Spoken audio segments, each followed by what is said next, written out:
Dr. Chua and Mr. Iwano, I think it's getting now time for us to start. So once again, thank you everyone for joining the side event entitled Capitalizing upon the Scope Benefit of Blue Economies in East Asia, Managing Risk and Building Partnership. And this is organized in connection with the forthcoming EAS Congress 2021 that government of Cambodia and also the Sihanouk province government hosting later this week. At the outset, I'm very pleased to introduce to you Dr. Hide Sakaguchi. He's the president of the Ocean Policy Research Institute of the Sasakawa Peace Foundation. And some of you may know him, some of you may be seeing him for the first time. Please welcome Dr. Hide Sakaguchi. Okay, thank you, Kobayashi-san, and thank you very much to see you all, distinguished colleagues and participants. Good afternoon and also good evening from Japan. I would like to warmly welcome you to the EAS Congress 2021 side event entitled Capitalizing upon the Co-Benefit of Blue Economies in East Asia, subtitled Managing Risks and Building Partnership. As Kobayashi-san introduced, for those who I am addressing for the first time, let me introduce myself. My name is Hide Sakaguchi, President of the Ocean Policy Research Institute of the Sasakawa Peace Foundation. I have appointed this position from April this year, and prior to this position, I was an executive director of the Japan Agency for Marine Science and Technology, which is called JAMSTEC. And first of all, I would like to thank the government of Cambodia and Sihanouk province government for hosting the EAS Congress. Thank you very much. I appreciate Mr. Kong Bitnak, Deputy Governor, Sihanouk province for being with us today. I also congratulate the government of Cambodia and the Sihanouk province government, as well as PEMC Secretariat led by Ms. Amy Gonzalez, Executive Director, PEMC Council, chaired by Mr. Alif Yono, and all collaborators for their successful preparation of the forthcoming EAS Congress. I am also indeed grateful to the Ministry of Land, Infrastructure, Transport and Tourism of Japan to support our activities under the PEMC framework. Ocean Policy Research Institute support the PEMC and EAS Congress as an important regional institutional framework and process for East Asia to promote the conservation and sustainable use of the ocean. We will have an online interaction this time today, but I hope that there will be another occasion for us to visit Cambodia and the Sihanouk province before long. The coastal marine areas in East Asia are home to rich marine biodiversity, as you know, and also provide important habitats for marine and coastal wildlife. People in Asia also depend on seafood and benefit from marine and coastal ecosystem services. Many coastal cities and islands in East Asia also attract many tourists from all around the world. On the other hand, the coastal and marine areas in East Asia are subject to intensive use and exploitation in some cases. East Asia is also faced to the largest source of marine plastics, yet the prolonged pandemic has been adversely affecting East Asia, and yet East Asia is also susceptible to increasing climate change impact. To advance socioeconomic recovery from the pandemic and enhance resilience in East Asia, blue economy is an imperative policy goal by promoting sustainable development through the conservation and sustainable use of marine and coastal resources. Then the co-benefit approach in promoting blue economies is a way to provide incentives and mobilize stakeholder support and involvement by aiming at multiple policy objectives such as marine and coastal ecosystem conservation, climate change mitigation and adaptation, pollution control, food security, and community empowerment and resilience development. Ocean Policy Research Institute undertakes research on blue economies through policy dialogues. At today's side event, Ocean Policy Research Institute's senior researchers are presenting the highlight of their research by focusing on co-benefit and synergetics in promoting blue economies based on some empirical studies. While we need to tailor the perceptions to varying socioeconomic and topographic conditions of respective coastal and island communities, there are some factors that can be universally applicable. This is an attempt to share some lessons and representatives to promote the blue economy co-benefit approach. I hope that you will find interesting aspects in today's presentations and discussions, and let us consider how we can advance regional cooperation towards promoting the blue economy co-benefit approach.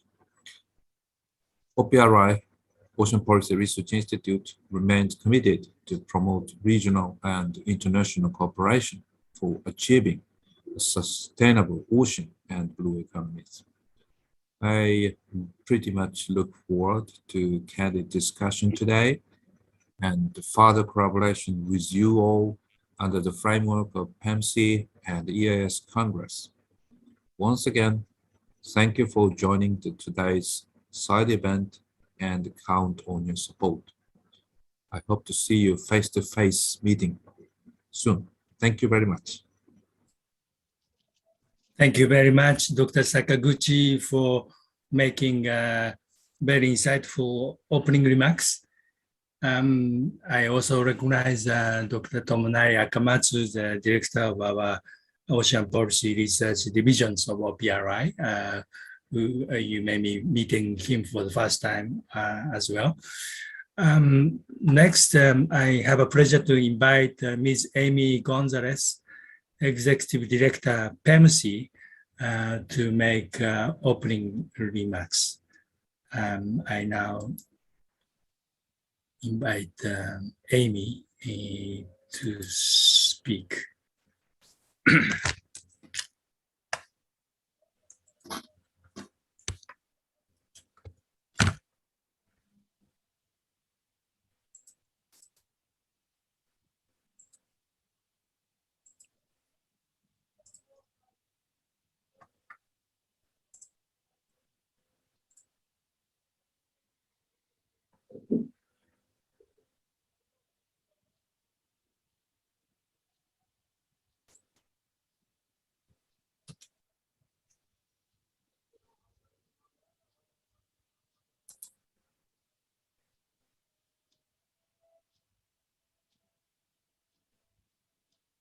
Good afternoon. Greetings from Manila. I am Amy Gonzalez, Executive Director of Partnerships and Environmental Management for the Seas of East Asia, or PEMC for short.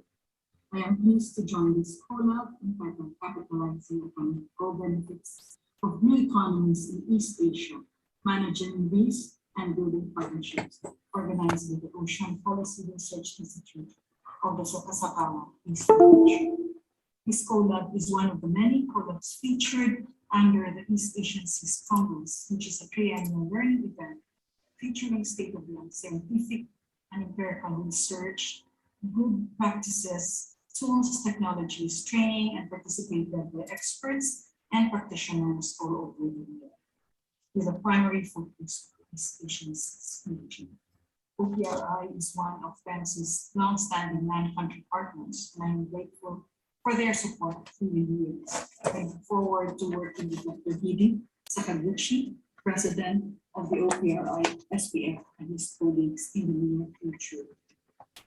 This side event is timely as countries and stakeholders in East Asia strive to implement collective commitments to achieve ocean conservation, blue economy, and blue recovery, aligned with global, regional, and national priorities. The co-benefits of blue economies provide a very important perspective as many governments and stakeholders in the region work to protect and restore marine resources and coastal ecosystems, while at the same time trying to sustainably manage not only the traditional ocean-based industries sector like seafood processing, aquaculture, and cosmetics, but also engage in emerging sustainable industries and sectors, as well as include co-design and co-participation of local communities and traditional knowledge to reap the benefits, the co-benefits of the economies. I look forward to reading the reflections and recommendations from the various speakers today, especially on practical solutions and actions that include integrated and coordinated management approaches to promote sustainable, inclusive, and resilient blue economies. I wish you all a successful and engaging event. Thank you very much. I'd like to thank Amy Gonzalez, PEMC Executive Director, for her opening remarks as well. I'm wondering if Mr. Kom Vitanak, Deputy Governor of Perenasianuk Province of Cambodia, is with us. If so, I'd like to invite him to make remarks as well. May I invite Mr. Vitanak? Thank you. Anybody hear me? Yes, we can hear you very well. Thank you. Thank you. Yes, good afternoon, distinguished delegation and participant. I would like to thank the Ocean Policy Research Institute of the Sasakawa Peace Foundation, particularly Dr. Hai Sakaguchi, President of OPRI SPF, and his colleagues to invite me to speak at the site, even organized in the connection with the forthcoming East Asia Sea Congress 2021 that the Royal Government of Cambodia hosts from 1st to 2nd December this week. I am Kom Vitanak, Deputy Governor, Sihanouk Province, Cambodia. Sihanouk is located in southwest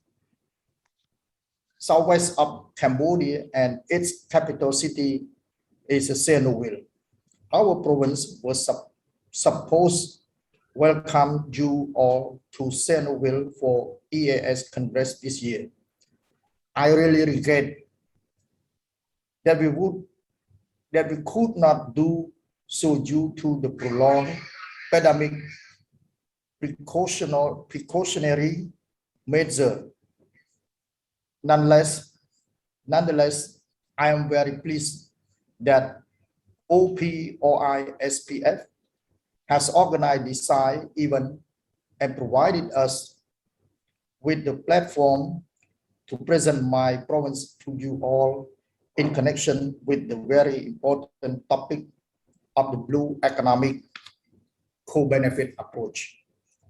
Sihanoukville is a very important coastal city in Cambodia, as it has the one port that can receive a large freight vessel. Sihanoukville is an entry port of Cambodia from the sea and a center for maritime transport in Cambodia. Blue tourism is also important in Sihanoukville and Sihanouk province, as we have tropical climate and coastal area rich in marine biodiversity, attractive to the tourists who dare to do snorkeling and scuba diving. However, the pandemic has affected the tourism sector, and we are not exploring how to revise local economic through blue economy. In this context, I and my colleagues are very much interested in learning about the today presentation and discussion on blue economic co-benefit approach. I really hope that OPOI, SPF, colleges, and other participants and partners can find change to visit Sihanouk province at other occasions very soon and explore joint research and activity in the context of the achieving the blue economic co-benefit approach. We will count on your support to success on this EAS Congress 2021. And once again, I thank you for the organizing this side events and inviting me to speak. I wish you all the best and look forward to future collaboration. Thank you. Thank you very much, Mr. Kon Bitanak, Deputy Governor, Sihanouk Province of Cambodia, for your warm welcome and also invitations to us to visit your province and Cambodia near future very soon. I have now pleasure to introduce Mr. Arif Yuwonom. He's a council chair of PEMC, and he is currently the senior advisor to the Minister for Foreign Cooperation, Ministry of Environment and Forestry, Republic of Indonesia. He is one of those who have spearheaded the preparations for the EAS Congress through the Council's deliberations. May I invite now Mr. Yuwonom to take the floor. Thank you, Mr. Kobayashi-san.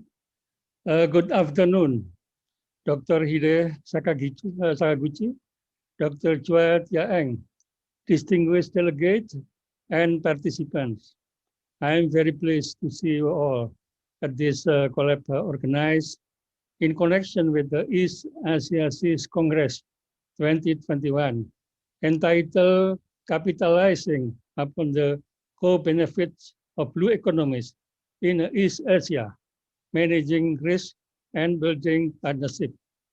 I thank the Ocean Policy Research Institute of the Sasakawa Peace Foundation, especially its president, Dr. Hide Sakaguchi, and colleagues for organizing this collapse and for inviting me to provide some views on this topic.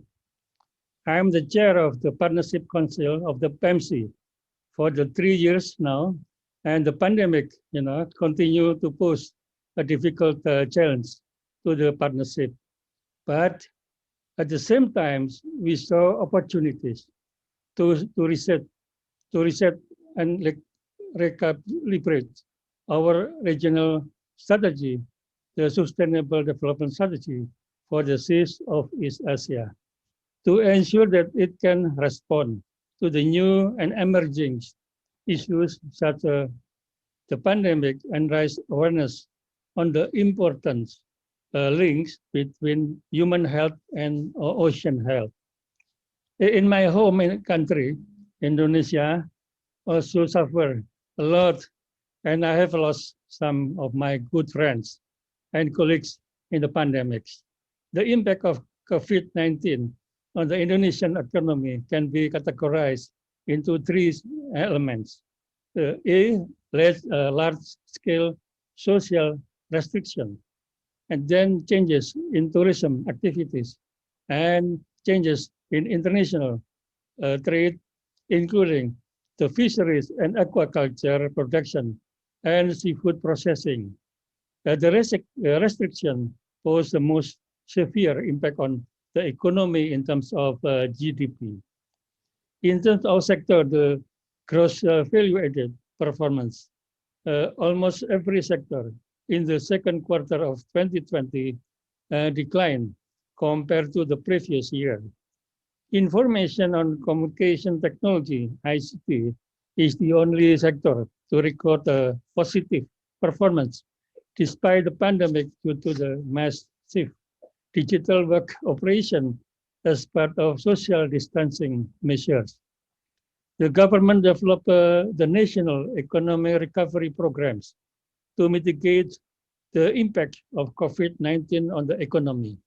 Among the partnership, coastal-related initiative or the program which not only provide habitat restoration, but offer employment opportunities, food security, and nature-based solution to combat climate change. Labor-intensive mangrove planting involving 800 community groups in total. This initiative aims to provide economic stimulus for coastal communities and restore mangrove ecosystem. The accomplishment in 2020 include participation 39,000 individuals and a total of 17,000 planted hectares. Coral reef gardens. The creation of these gardens in 5 sites is intended to create additional jobs and tourist destination and restore, rehabilitate coral reef area. For 2020, a total of 10,000 individuals participated. At the regional level, the AS region, even before the pandemic, already faced an urgent need to protect its coast and waterways and conserve its ecosystem and biodiversity, while addressing the cross-cutting issues of poverty alleviation, food, water, energy security, and of course, climate change. While COVID-19 has exacerbated, they also offer opportunities for governments, community, and the NGO, business and professionals to collaborate and work toward an alternative economic growth. They view ocean as good, sustainable business strategy for the coast and ocean, and are promoting blue economy at the heart of National Economic Recovery Plan. Using integrated coastal management or ICM as a base, PMC continues to promote and operationalize the concept and adjusting to online learning and capacity development program. To sustain the program, global trends indicate some example of positive impact, such as with an international travel and mobility restriction, there has been a tentative estimate of about 5.5% drop in global greenhouse gas emissions.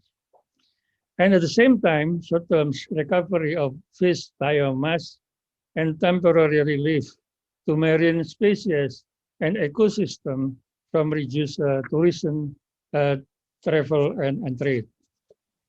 We don't know whether the pandemic is just blip and how long the road to economic recovery is going to be, especially with the latest COVID-19 variant, Omicron.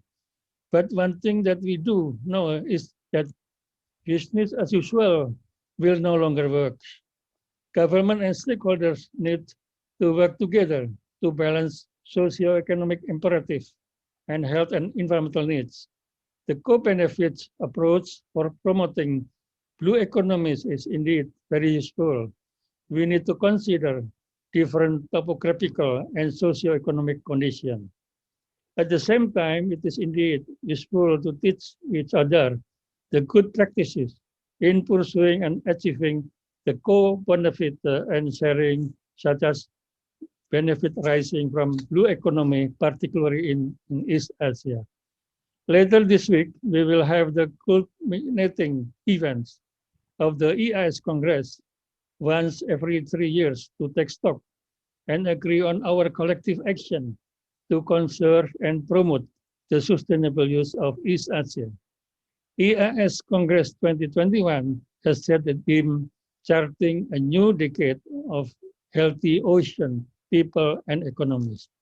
Today's Osprey SPF collapse addresses the core of the EAS Congress thematic focus.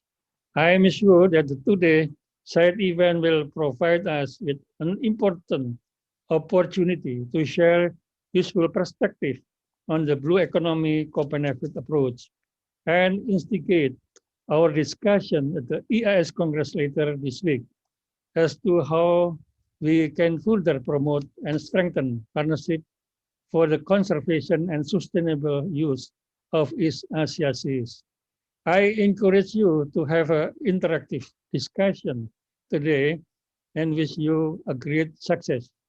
I look forward to having your support and cooperation. Thank you very much. Thank you. Thank you very much, Mr. Arif Yuwonom, Chair of the PEMC Council, for articulating the significance of EAS Congress, the side event, and our collaborations. Now I have a pleasure to introduce to you Mr.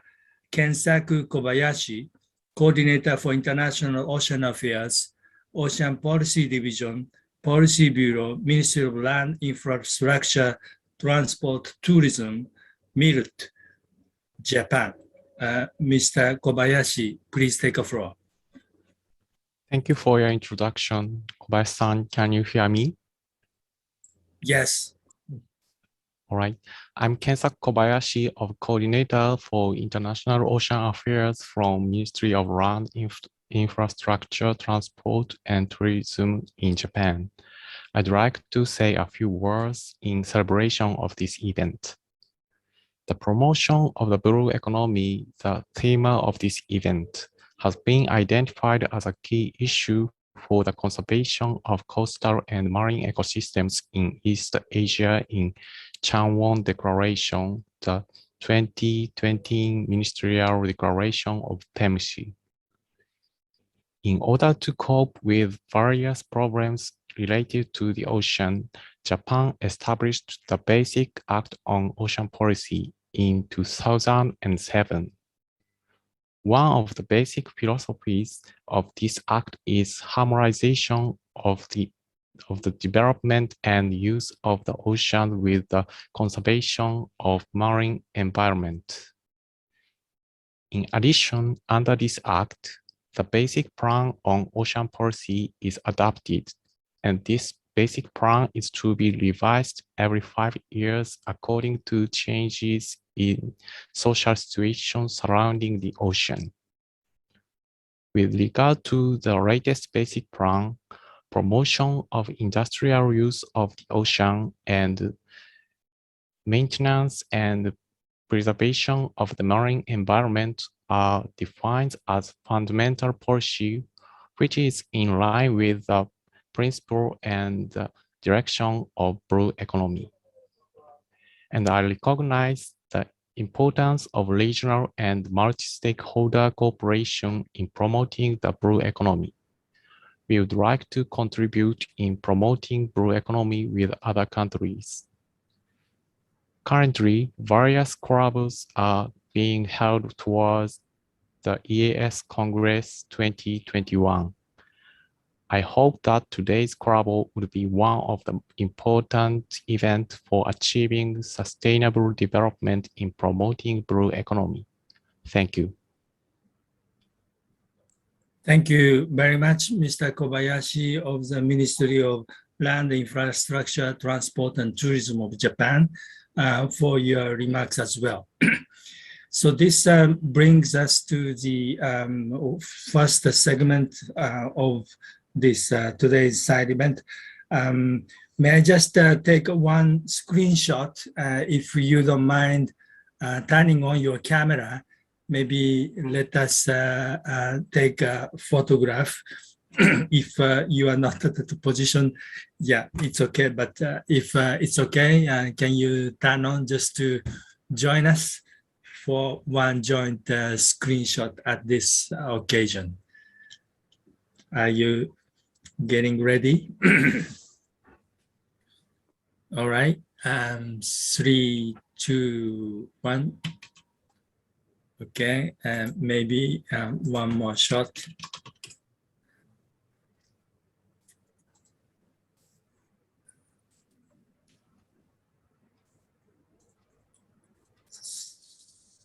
Three, 2, 1. Okay. Thank you very much. Then we proceed to the second part of today's side event.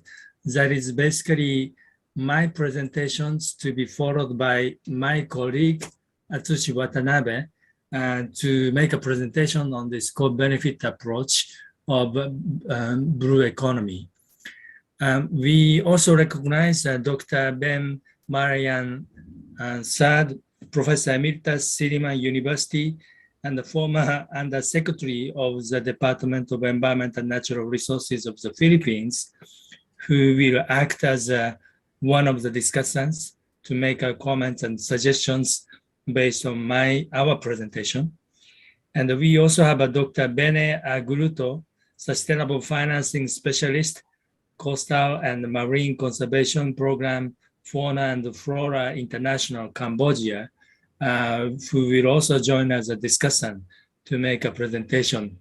And of course, I recognize at the beginning Dr. Chua, our long-term mentor of PEMC, who is probably father of the PEMC ESA Congress, who have kindly joined us as well. And all the other participants, we certainly want to benefit from your expertise and the suggestions as to how we can move forward to promote collaborations in the context of the core benefit for blue economy.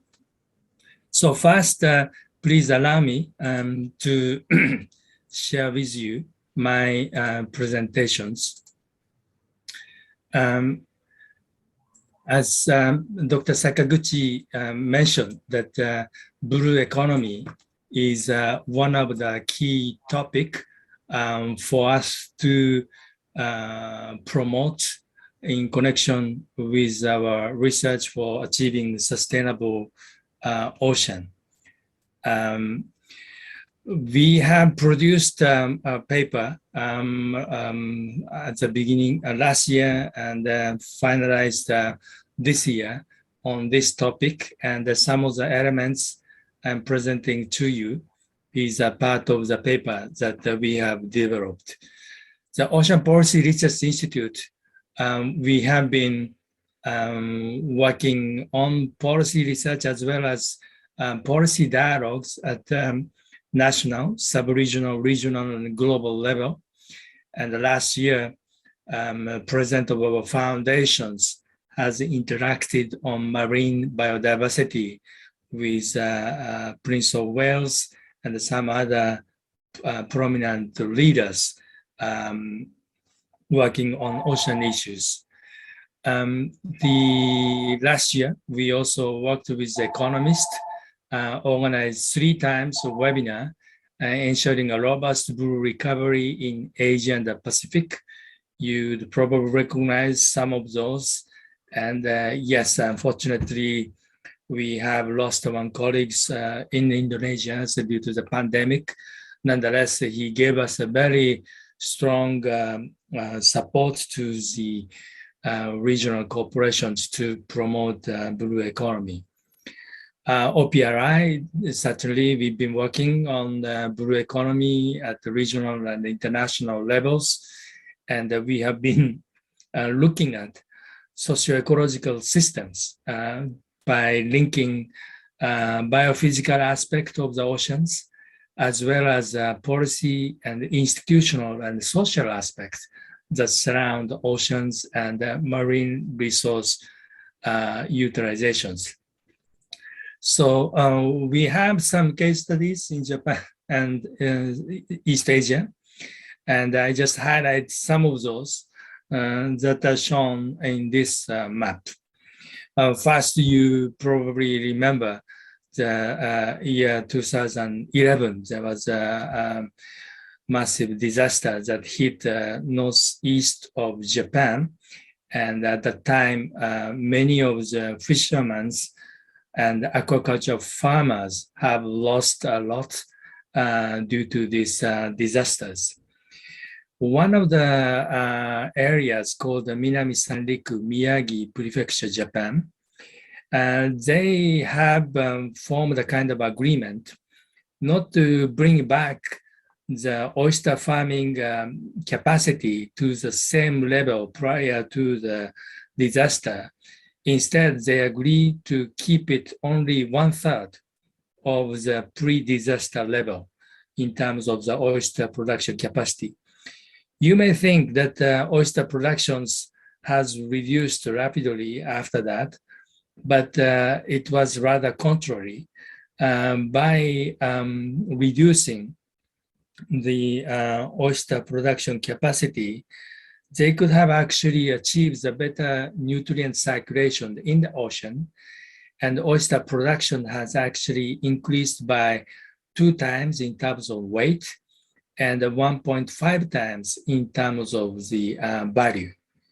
What local aquaculture farmers have done was they have applied for the aquaculture sustainability certifications, Aquaculture Stewardship Council Certificate, ASC, that was obtained in March 2018. And this area is also known as a kelp habitat, very important for the migratory bird as well. So this site was also inscribed to the Ramsar site in 2018. So they have achieved the restorations of the oyster production, but not to the full extent, but maybe 1/3. But in terms of the production capacity and the production value, it increased 2 times or 1.5 times. And they have acquired international certifications for the sustainable oyster farming. And also this Ramsar status was also given in this area. Another case study is the Okayama Hinase. This used to be known for the seagrass habitat in 1940s, but during the war and also industrializations, the seagrass habitat diminished substantively and came down to 12 hectares in 1985. They have also saw the reduction in the fish catch. So local farmers have also got together to try to restore the seagrass. What they have done was that they worked with junior high school students and the teachers to work with these youth. And then youth have worked with local fishermen. They have interviewed, they have written some papers. They contributed to the restoration of the seagrass. At the same time, students themselves have increased their learning skills, speaking skills, writing skills. They have made a better academic achievement. While they have restored the seagrass, they have also seen the return of the fish stock as well. And so the fishery production itself in Okayama Prefecture was going down, but oyster production itself remained rather stable. So this may be the mixture of general reduction of the fish catch, but oyster production habitat seems to be remained favorable, and some of the coastal fish stocks that are not necessarily reflected in the statistics, but still contribute to the local economy. Another example is Okinawa Kumejima, where the actually prefectural government invested in experimenting this ocean thermal energy conversions, applying the warm surface seawater to evaporate from gas, to evaporate it, and then turn this kind of turbines to generate the power. So this is a part of the renewable energy But one of the interesting feature is the use of the byproduct that is a cold deep sea water. And this cold deep sea water was used for instance, prawn aquaculture or lowering the soil temperature to produce some vegetables. Sea grapes aquaculture farming is promoted, and the cosmetics and the thalassotherapy were also run. So this renewable energy and deep sea water were actually producing some additional values for the aquaculture farming and some recreational and some other industrial production as well. And shrimp production itself is also sustaining. They have been managing in order to maintain the unit per values at the same level to make sure that the value for the prawn will remain at the same level or in an upward trend as well. One more example from Japan is the Taketomi, Okinawa, where this is one of the local governments that have adopted the ocean policy at the local government level. And they have listed the priority activities in their ocean action plan. And one of the issue policy target is to conserve mangrove, to use a mangrove as a tourist site. So this ecotourism is designated as a priority for promoting tourism as well as mangrove conservations. So after the introduction of this policies, the tourist number in the Taketomi town has been increasing little by little over the past years. At the same time, there was some stagnations for the last few years. Part of the reason was that there was a new airport established in the Ishigaki Island, and people go to Taketomi Island, but they don't necessarily stay overnight.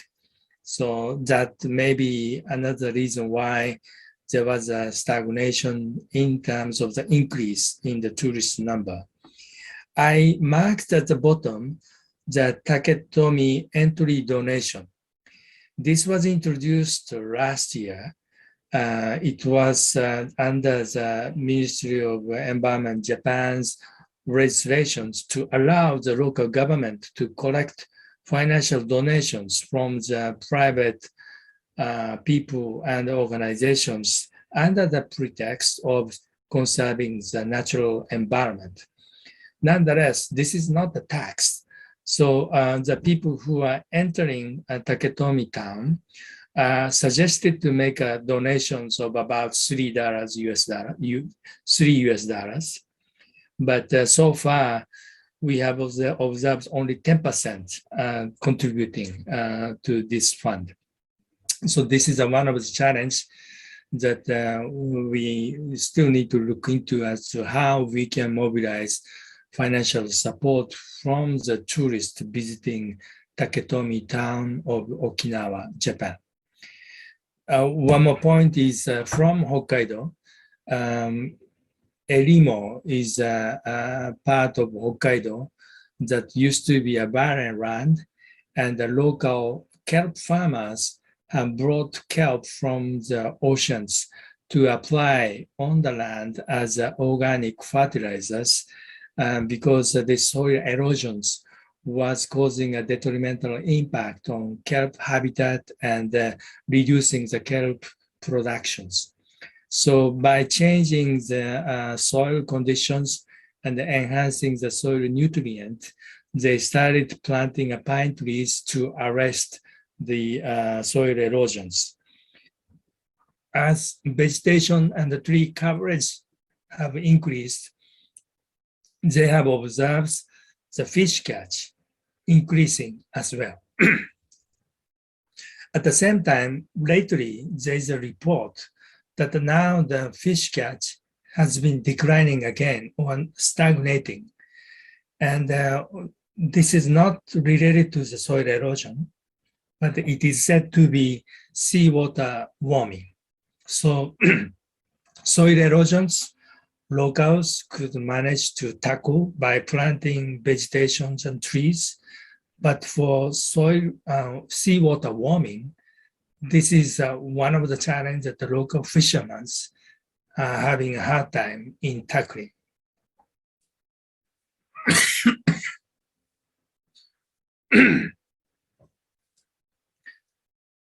One example from the Philippines, this is correlations between mangrove conservation and the shrimp cultivations. And as you see in the Philippines, the fishery was overtaken by aquaculture around 2010. And aquaculture carries more importance than fishery in terms of the fish productions. At the bottom, the commercial fishery was declining, and municipal fisheries is sustaining, but aquaculture is rising drastically in the Philippines. What we have been observing in the Philippines is the loss of mangrove, while the aquaculture has been rising in different parts of the Philippines. The shrimps or the crab farmings, they are carried out in the areas that there used to be the mangroves. So we have to manage how the aquaculture can be promoted while minimizing the deforestations or the disappearance of the mangrove areas to sustain the overall coastal ecosystem services. One of the interesting examples is from the Ecuador. In the Ecuador, they had the same problem that the mangrove was declining while the shrimp farming has been rising. So the Ecuador government legislated the act that would not allow the conversion of mangroves to create a new shrimp farms. At the same time, they have developed a partnership with international organizations, and the international organizations and the government have made an agreement with the local agricultural farmers that local farmers receive certain financial allowance on the ground that they protect the mangrove and carry out aquacultures without destroying the new part of the mangrove area as well. So these case studies have been showing the multiple benefits from the sustainable management of the coastal and marine areas. And we see the policy, finance, technology, science, traditional knowledge, human resources, stakeholder empowerment, and partnership as a critical components.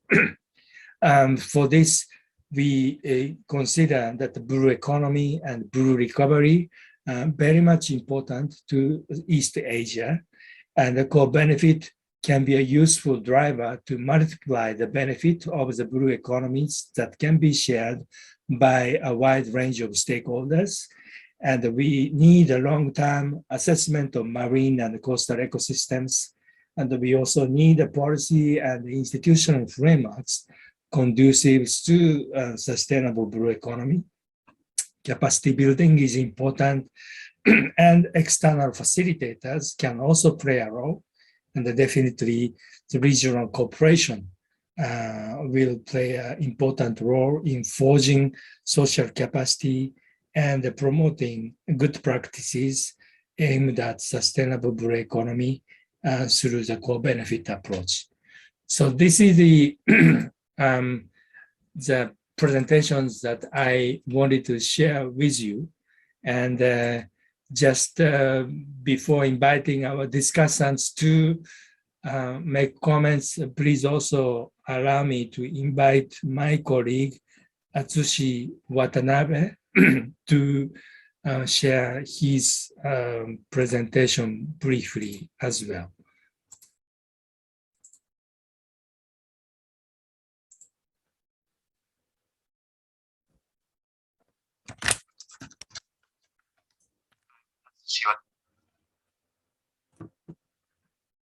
Tanabe, a senior research fellow of the Ocean Policy Research Institute of the Sasaka Peace Foundation. Today, I'm going to talk about the blue carbon conservation and restoration and demonstration of core benefits from the initiatives undertaken in Japan.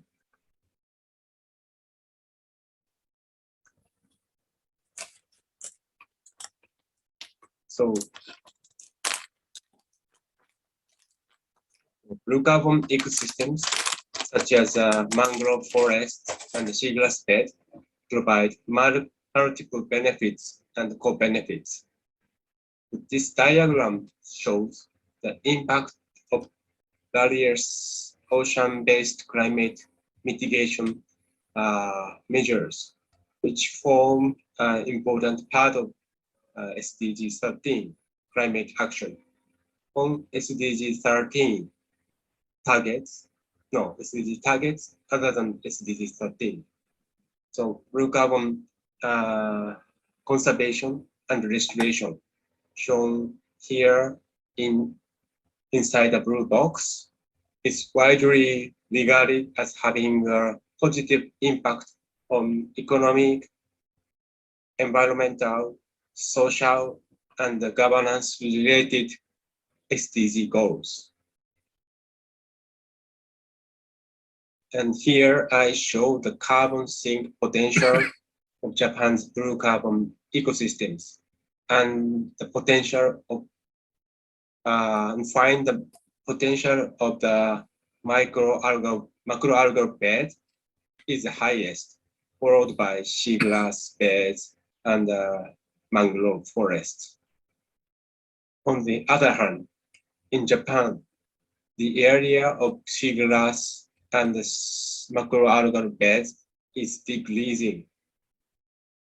The factors contribute to this trend include land reclamation, sedimentation, high seawater temperatures, feeding damage by herbivores, and erosion by typhoons. So conservation and restoration actions that hold the downward trend should be prioritized to realize the co-benefits the blue carbon ecosystems offer. But what could be the bottlenecks in promoting these actions? In Japan, conservation and restoration depend highly on the voluntary activities of fishers and non-profit organizations, NPOs. And the funds from national and local governments are not sufficient, and the mechanism is needed to introduce funds from the private sector. At the same time, the private sector is looking for marine environmental projects where the impact of their investment can be scientifically measured.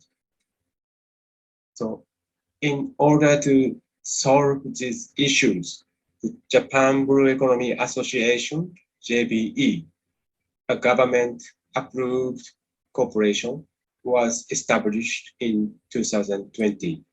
And the Ocean Policy Research Institute is also joining as a core member of this JBE. And JBE brings together researchers, businesses, ventures, and non-governmental organizations to organically link the science, assessing the blue carbon, the technology to rebuild and conserve it, and the sociology of raising public awareness, and the methodology of economics to introduce new economic schemes. In fiscal year 2020, JBE conducted a demonstration experiment on seagrass and macroalgal beds restored through activities by fishers and NPOs, and the companies purchased and offset the certified blue carbon credit, which is called J-Blue credit. And OPRIs also plans to conduct surveys in related municipalities from north to south and engage in dialogue to ensure that blue carbon conservation and restoration are positioned as part of municipal policies. Taketomi Town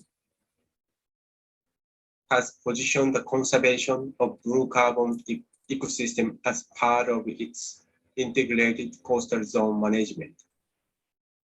And Taketomi Town has created its own second marine basic law, basic plan, and is promoting various measures from 2018 to 2022. And in particular, the conservation and the proper use of natural environment in Taketomi Town, and especially in Iriomote Island, are positioned as a priority issue. In Iriomote Island, which was designated as a World Natural Heritage Site this year, the use of mangrove forests for ecotourism and other tourism activities is promoted. And they are making an effort to use the mangrove forest sustainably by reducing the impact of waves on mangroves by operating a sightseeing boat at a low speed.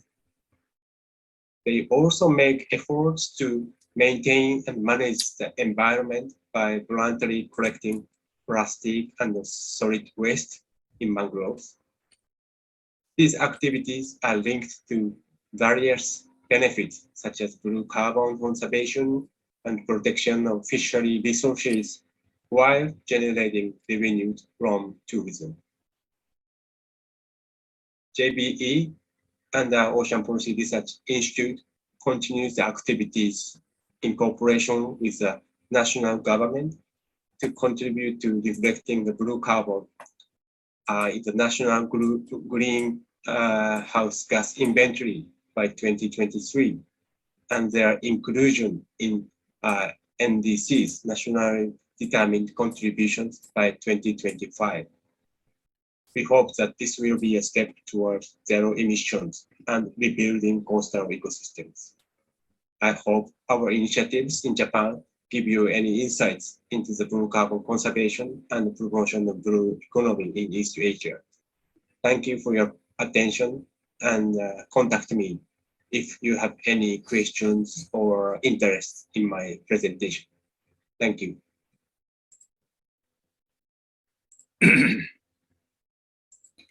I would like to thank my colleague Atsushi Watanabe for his presentations. So I have now pleasure, as I mentioned earlier, to invite Dr. Ben Marayan III, Professor Emeritus Silliman University and former Undersecretary of the Department of Environment and Natural Resources, Philippines, to give us his observation, reflections, feedback, and suggestions to our presentations and approaches. So Ben, can I invite you to take the floor? Thank you, Masa. May I share screen first?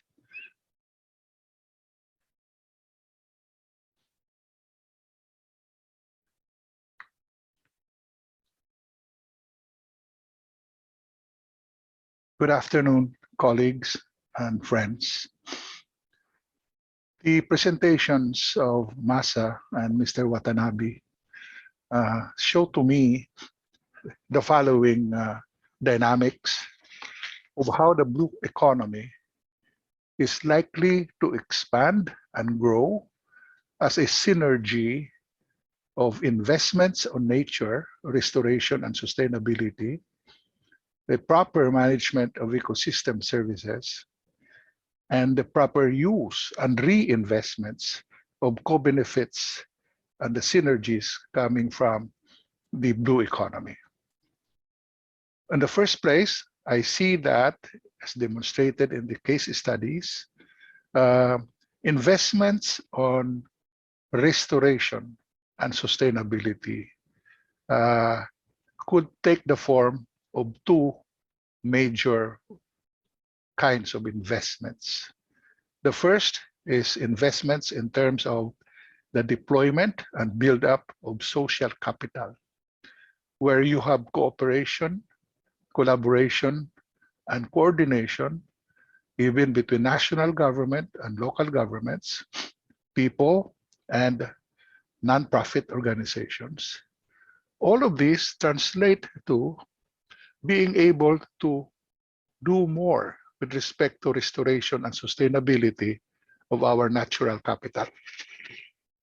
When combined in particular with public-private blue financing, such as public sector financing and private sector financing in the form of enforcement of regulations and plans, in the form of providing incentives, or perhaps in the form of securitization of natural capital. These investments on nature and restoration can lead towards improving ecosystem services. And ecosystem services improvements can be done, as shown in the case studies, by way of either balancing ecosystem dynamics, such as what was happening in Minami San Rico and in Quezon province, or restoring ecosystem services, such as what happened in Hinasi and Erimo in Hokkaido, and or conserving ecosystem services, such as what happened when Takatumichu and in Palau, and probably even generating services and energy coming from your ecosystem services, such as what happened in Komijima.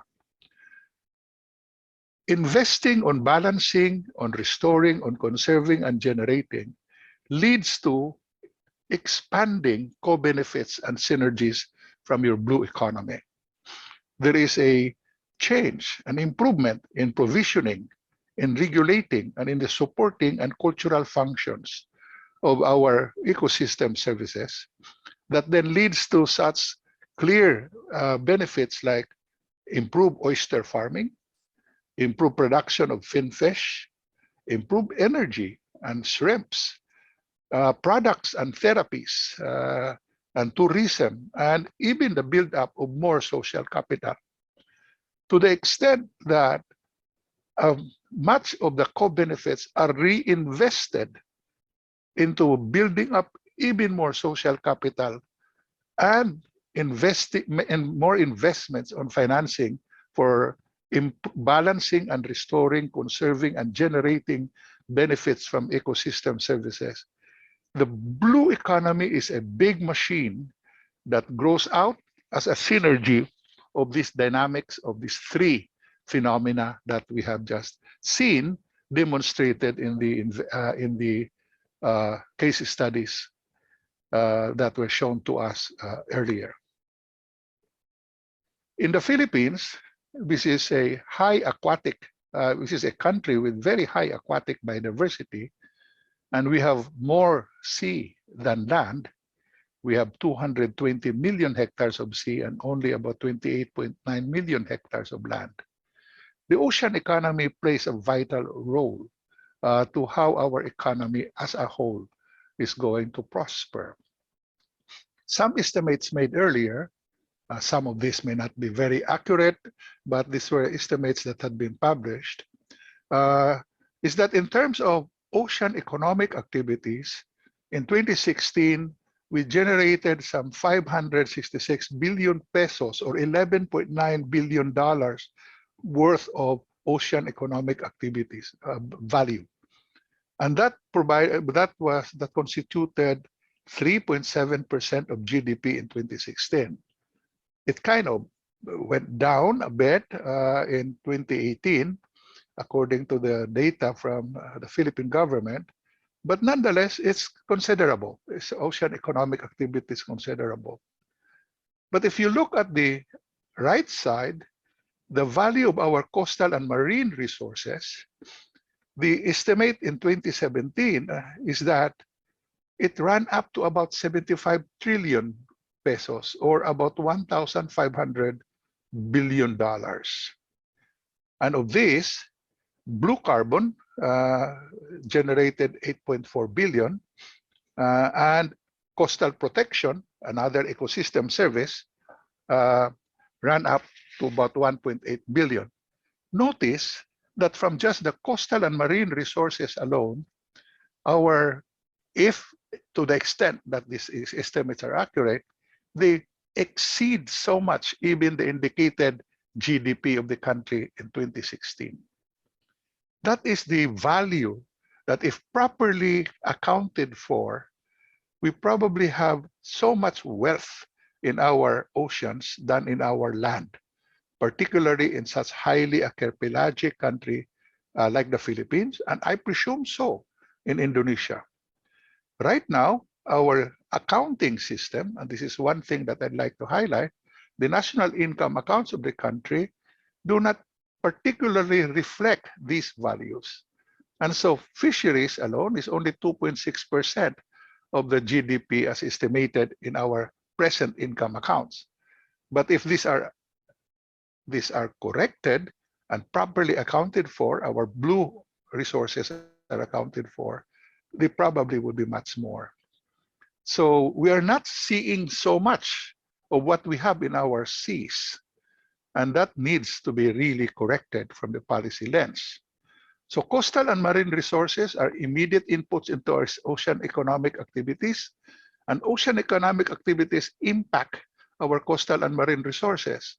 This dynamics of input and impact has to be properly managed so that we do not extract more economic activities at the cost of our coastal and marine resources. So this is one thing. Now, we do not even include here yet the fact that 70% of the oxygen of the planet is produced from phytoplanktons, and seagrasses, much more than are produced on our land.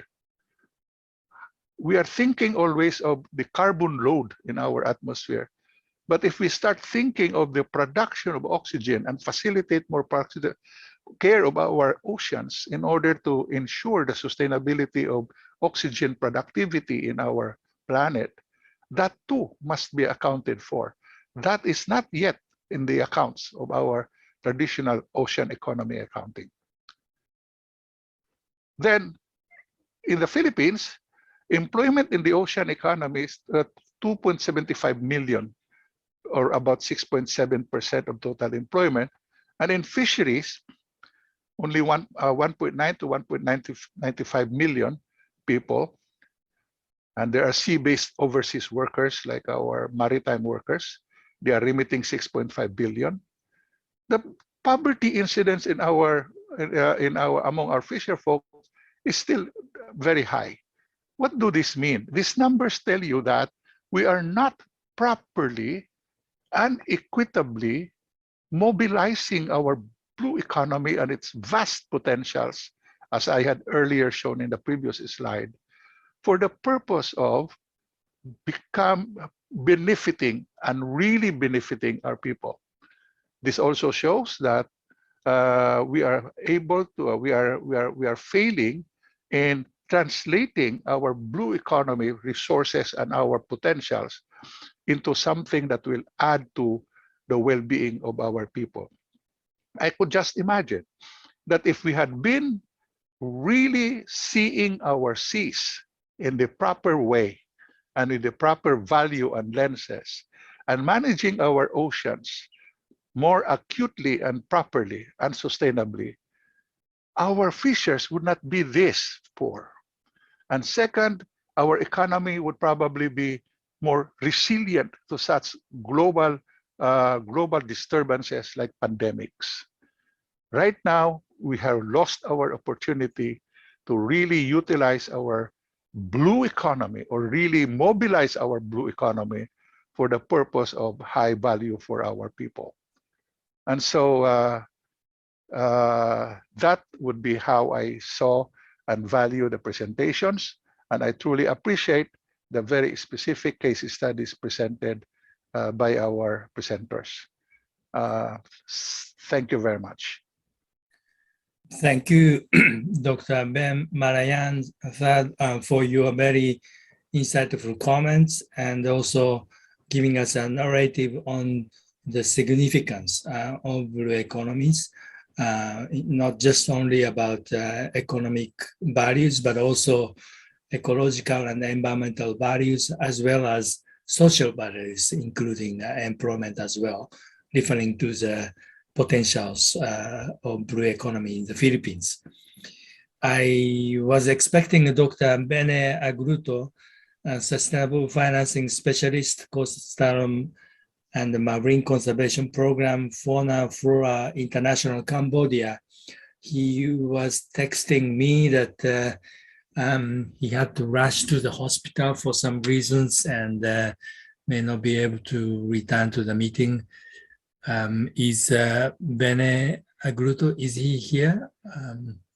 If not, yes, it is unfortunate, but we save this to the next occasions. So I am opening the floor, but now I'm sure that I may have to have a separate session with Dr. Chua to get more substantive feedback, but maybe if Dr. Chua can give us your insight for a few minutes, I think that will be also very helpful. How about it, Dr. Chua?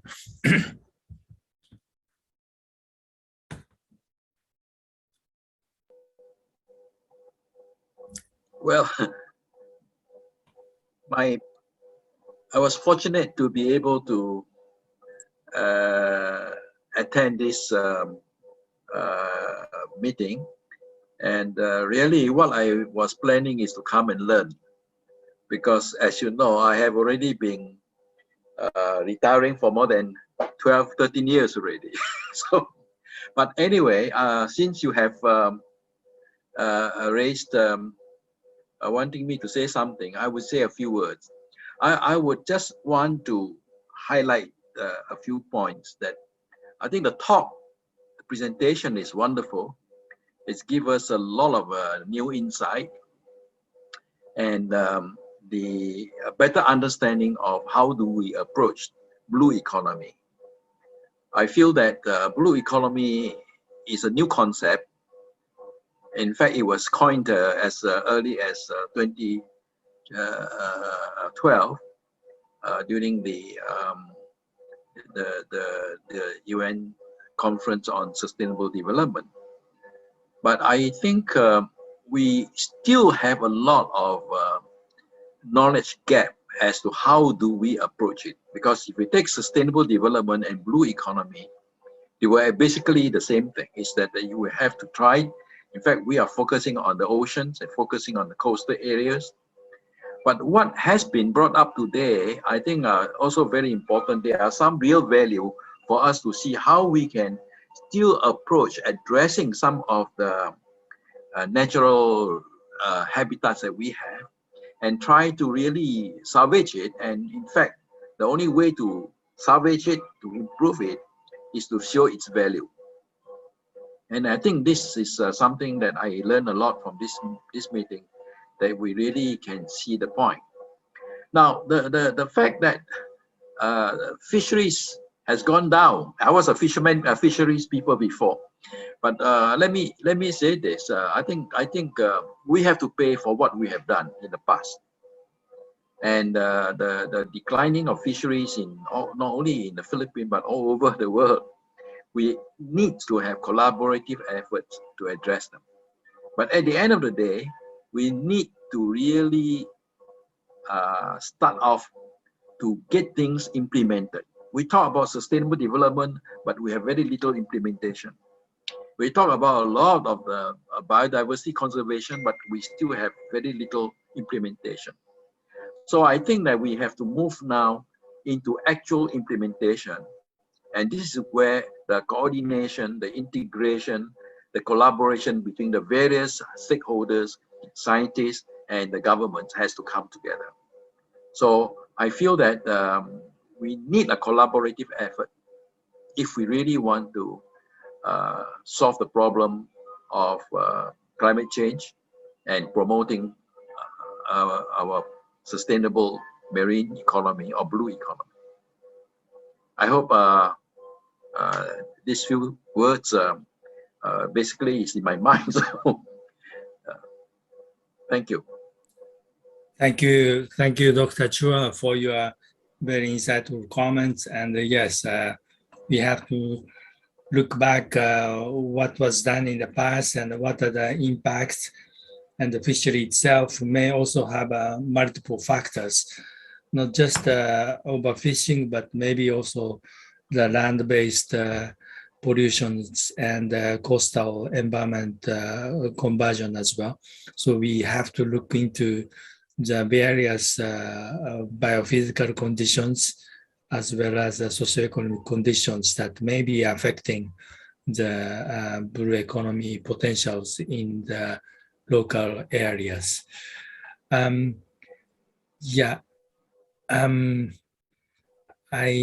am wondering, Ms. Shinaru Banji, will you share with us your observation as well?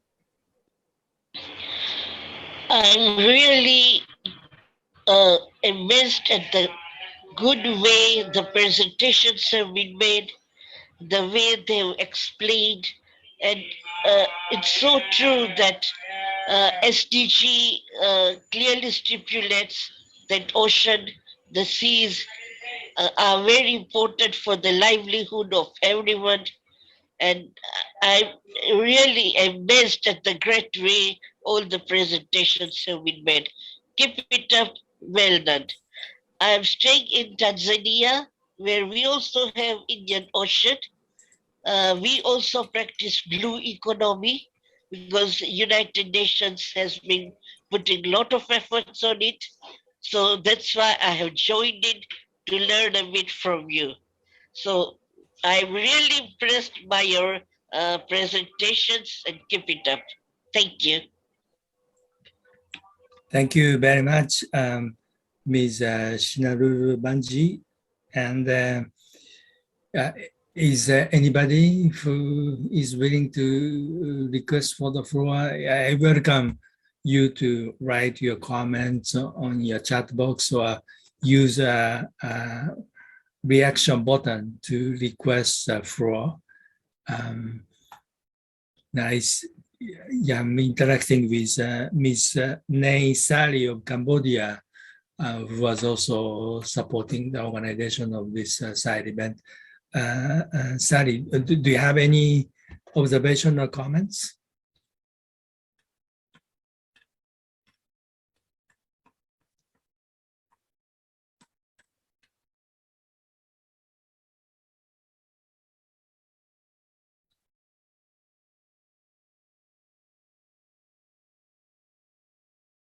Okay, let me know when you are ready to take the floor. But otherwise, anybody else? Maybe just to react to Ben's and also Dr. Chua's comment, I really see that blue economy potentials haven't yet been cultivated in East Asian countries as well. At the same time, we haven't really done the proper assessment on the co-benefit and also the trade-offs. You know, if we do this, we may lose some other elements. That kind of trade-off we have to take into account to safeguard the environment integrity as well. So that kind of institutional and policy framework for safeguarding the environmental integrities in promoting a blue economy is probably something that require further elaborations or the development in East Asia as well. One of the example my colleague Tsushi Watanabe raised was the kind of very local specific schemes where the city government have created the kind of mechanisms where, for instance, retailers or the distributors bought a kind of carbon credit generated by the seaweed farmers. And they just a few $1,000 transactions between seaweed farmers and retailers and also the transporting companies. But that kind of small amount still help local fishermen to cultivate and develop the kind of infrastructure, maintain infrastructures for the seaweed farming as well. So this multi-stakeholder collaborations, if we can be innovative, not just about technology application, but also policies and social collaborations and partnership building and financing, I think there may be a number of opportunities as well. I really wish that we could have more substantive discussions at the face-to-face meeting. And also, I'm sure that you have developed aspiration of visiting some of the sites that I have shown you some photograph in Japan or in the Philippines. So I hope in the near futures, we can resume our usual operations of having a face-to-face meeting and also having a site visit to get the interactions as to how we can replicate good practices and collaborate each other to produce good practice as well. Yeah, I think I have some more minutes and would like to entertain some more reflections.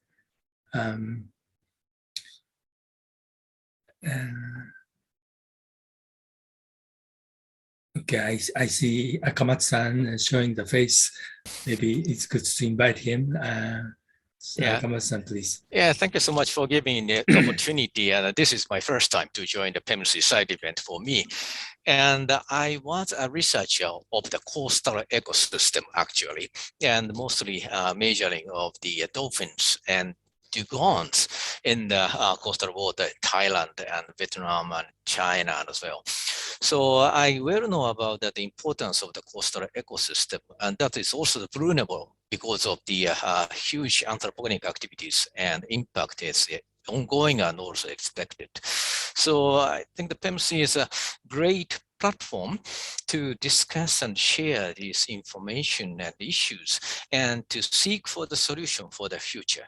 So it is not just a single country's issue, it's all around the world, especially in the Asian quickly development area. So I really kind of learned, I really hope this organization will be a kind of dominant role for the coastal ecosystem governance. So I really appreciate all of you and to promote this kind of activities and shake hand internationally and to find a solution, including a top predator to the basic trophic level creatures. So thank you really so much and keep in touch for a long, long time. That's it. Okay, thank you very much, Akamatsu-san. Then, yeah, maybe I'm going back to Mr. Yuvono. Do you have any reflections so far?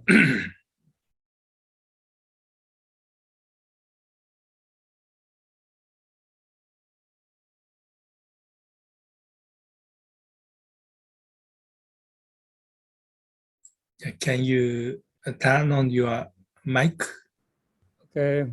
Okay. Hello, Kobayashi-san, and distinguished guests, delegates. I was impressed with the discussion today. I hope that we will continue with the discussion in more detail, in more strategic, and then will be implemented in the actual world. Thank you very much for having me here as this participant of this collapse. Thank you very much, Yeah. Okay, thank you, Mr. Arif Yuwono. And then maybe then, Ben, is there anything you'd like to add to the discussions we have had so far? I think I'd just like to emphasize one thing that has not been shown in the case studies, the degree to which they reinvested the benefits that they acquired from the ecosystem services that they were more properly managing. Because to me, the more important part in order to make the blue economy prosper and grow and expand is in the question of how much of the benefits you're getting from your oceans are you reinvesting towards better management of your oceans, better protection, conservation, restoration, and generation of more value from your oceans. Reinvestment is very crucial, not just acquiring the benefits, but the portion of that benefit that you set aside to reinvest on improving the ocean. That is the key to expanding our blue economy. Thank you very much for the opportunity to participate in this discussion. Okay, thank you, Ben, for your remarks. And yes, the reinvestment is very much important as when we receive the benefit from the blue economies. I think reinvesting some of the benefit in reinforcing the foundation for the blue economy will sustain the social capacity and biophysical capacity to support the blue economy in the long term. So that kind of concept, I think that very much importance as well. I didn't really elaborate too much about the implication of this pandemic to the blue economy as well. The blue economy is very important for facilitating the blue recovery, but at the same time, we still continue to face some uncertainties about the pandemic. And in this context, how we can really tackle these uncertainties surrounding the pandemic and readjust our economic models based on the blue economy. This may be another challenge that we may have to tackle as well. And I hope that we would learn more insight from the political leaders who gather at the EES Congress 2021 later this week to help us in finding the right course of actions and collaborations and the framework of the PEMC in the context of achieving blue economy. So maybe the last word, may I invite again Mr. Arif Yuwono to say something, and then maybe that would probably give us to wrap up. I think Mr. Yuwono will have a critical role in shaping up the final conclusions for the EES Congress.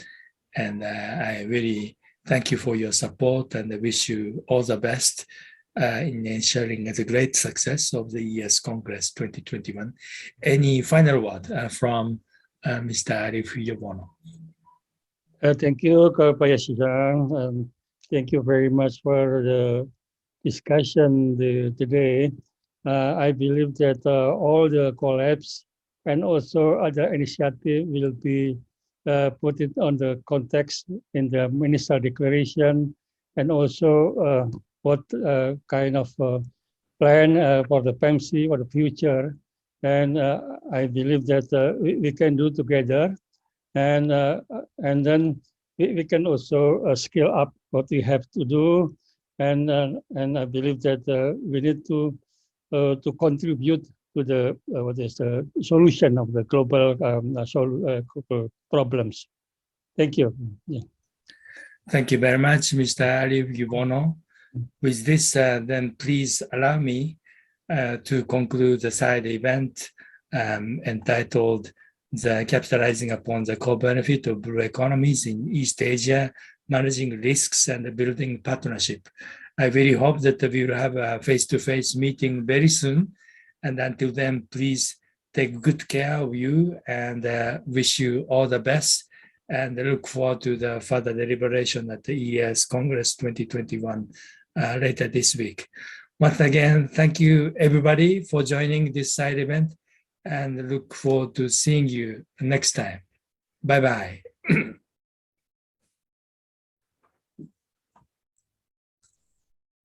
Thank you. Thank you. Bye.